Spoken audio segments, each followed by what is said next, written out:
Coaching carousels, always a favorite topic for us, Middlecoff. Yes, it is. I never want it to stop. I wish coaches got like, oh, you see, the Cardinals fired their head coach in July. I wouldn't mind that. Yeah, it's just like the AFC can only do it in these 6 months, and the NFC can only do it in these 6 months. So year round, Completely agree. dominate the calendar. Or like the every SEC. maybe you get grouped with like 5 teams, and every team has like a quarter, right? Yeah. Or maybe it's like 8 teams, and you have a quarter. Like you got to do it now. Or defensive coaches are like Q1 and Q3, and offensive coaches are Q2 and Q4. Would not mind that. I read somewhere like today on Twitter deadline, that a guy that colleges are now hiring recruiting coordinators on one side of the ball. Like a guy just recruits the defense. Why not? So you never know. I think anything's possible. Yeah. Subscribe to this YouTube channel and give this video a like. We appreciate that. Yeah, podcast below in the description. Subscribe to that as well. As we record this, it's not official, but the reports are out there. Mike Garafolo, Albert Breer. It looks like they're using the words working towards. What's the word Breer used? Garafolo said focusing on. That Raheem Morris will be the new defensive coordinator for the Rams and Sean McVay. What does this mean to you? Well, they just lost, a star. I mean, the guy was there 1 year and they were excellent. We found out he was a star. Yeah. Raheem Morris is really well thought of on social media, and clearly people like him around the league. His defenses have not been good, right? When he was in Tampa, his defenses were bad. He was the coordinator last time I checked this year before Dan got fired. They were horrendous on defense. Like when you watch the Falcons, they were really bad. So this guy does not have some resume I didn't think like he's talked about. Now, in fairness, Brandon Staley didn't have a resume. He was just a position coach. So this guy knows how to coordinate a defense.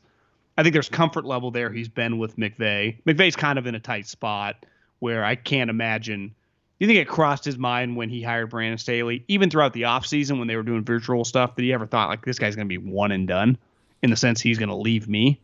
Probably. I don't know if that was crossed his mind. Maybe you always think like that as a head coach, but that's pretty nuts. Yeah. So it's a logical pivot. But the other big story that's out there is like they have a quarterback problem now, guy. And we've been talking about it for a while. Anyone that just watched the Rams, like Jared Goff was not good this season. And he really wasn't that great last season relative to what he was McVay's first 2 seasons. He's fallen off a cliff. Well, what happened this year? Their defense was so freaking good, it didn't matter. It carried them to the playoffs and really carried them, kind of kicked Russell Wilson's ass. A little farther than their team probably was good enough to be carried. Yeah. So one thing you can overcome, and I would say that that's something that's never changed in like our life. The sport has changed, like the way offenses. If you have an elite defense, if your offense is just capable, you're probably going to be in the playoffs, right? If you're like the number 1 scoring defense and your offense is just functional, you're going to be a good team because no one can score on you. How are they going to maintain this? And the report about marriage counseling between Goff and McVay, Steve Weish. Yeah, Steve Weish. To me, if it's based on physical skills, like Jared told the marriage counselor, I need him to run faster. I need him to throw the ball better. Like that's not fixable. And how does he not think that? Because you watch the game against the Jets, he's just bad. He's just going to want him to be better. I don't think he's capable of being much better. I really like his physical skills are his physical skills. Their offensive line's not good. He can't move. So I don't know if that's going to change that much. Like I can't imagine. I guess I'll be surprised if in the next couple years, because they can't get a divorce because of the contract. And unlike Wentz, his and his upside isn't there. No one would trade for him. Like if he had Jimmy Garoppolo's contract, $35 million next year, $32 million in 2022. If he had Jimmy Garoppolo's contract, he would be gone. I'd be like Jared Goff's done. But he's stuck. And it's hard for me to envision him having a season in like a year or two. Like, oh, Jared bounced back this year, 38 touchdowns. Like it does feel like that's probably over. Yeah. But if he can just be somewhat what he's been, they can make the playoffs with their defense elite. Now there's a ton of pressure on Raheem Morris to just maintain that. Yeah, the problem is you've got a head coach who clearly feels, and I say clearly based on the stuff that Troy Aikman was saying during the Seahawks game, the impression I got hearing how excited Sean McVay was to work with John Wolford. He's a coach that feels like he's handcuffed by his quarterback. And he's handcuffed in doing the thing he wants to do most, which is just do a bunch of shit on offense. Right? Excited for a guy from the AAF. Yeah, just because he can move a little bit. Not because he just they were excited about John Wolford. And there's really nowhere they can go. They're stuck. You're right. The best thing he can do is be fantastic on defense. And it's hard to be the number one defense in the league year after year after year, especially when your coordinator's changing over. I mean, you think about it, John. They were number one in the league this year. Number one. Better than the Ravens, better than the Steelers, better than the Washington football team. How did they end up in the playoffs? Well, their division sucked, right? But also they were a legitimate defensive team. Last year, guess who? Patriots, Bills, Ravens, Bears. I mean, the Bears are another example of a team that they've overcome bad quarterback play because their defense is really good. So, I mean, the Niners, obviously, we saw it last year. Consistently, they were great on defense. So you're right. That does put a lot of heat on Raheem Morris. Now, conversely, if in 2 years they've been the number one defense for 2 more years, maybe Raheem's the head coach again, right? That's the other part of it. But even is that enough to win the division? That's the hard thing. I don't. Well, to me, it's if your offense and he can't throw the ball and keeps turning the ball over, there's a big difference. Like that holds you back from being 9 or 10 wins to 13-14. You don't have to be 13-14. You have to have quarterback play. And it's got to be elite. It's why a lot of teams that win 13-14 games, their quarterback is usually in the mix for the MVP. And a lot of times their defense is also good, right? It goes hand in hand. Like you usually win the NFC West on most years. To me, it's probably going to take 12 plus. You can't win 12 plus with this version of Goff. And the version of Goff we've seen the last 2 years has equated into 9 and 10 wins.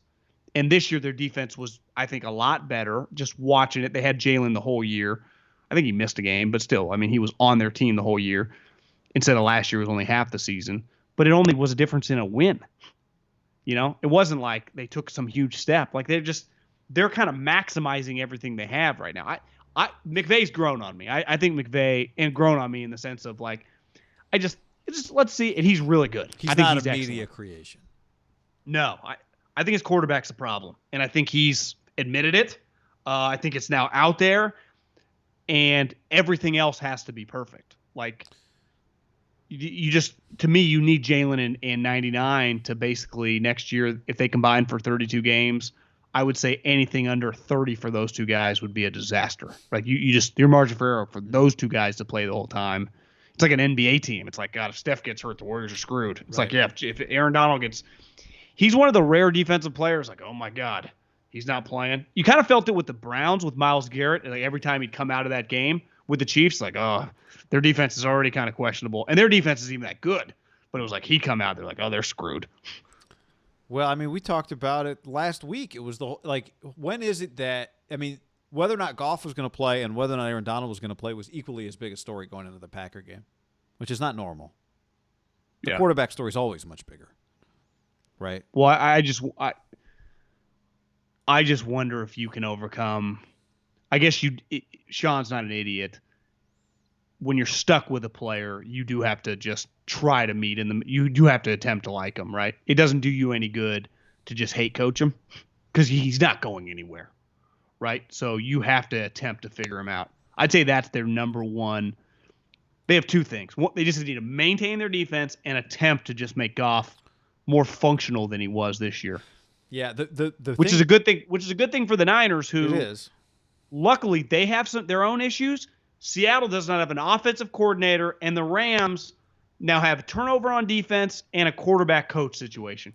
Like the Niners may have that too. It has not gotten out. Right?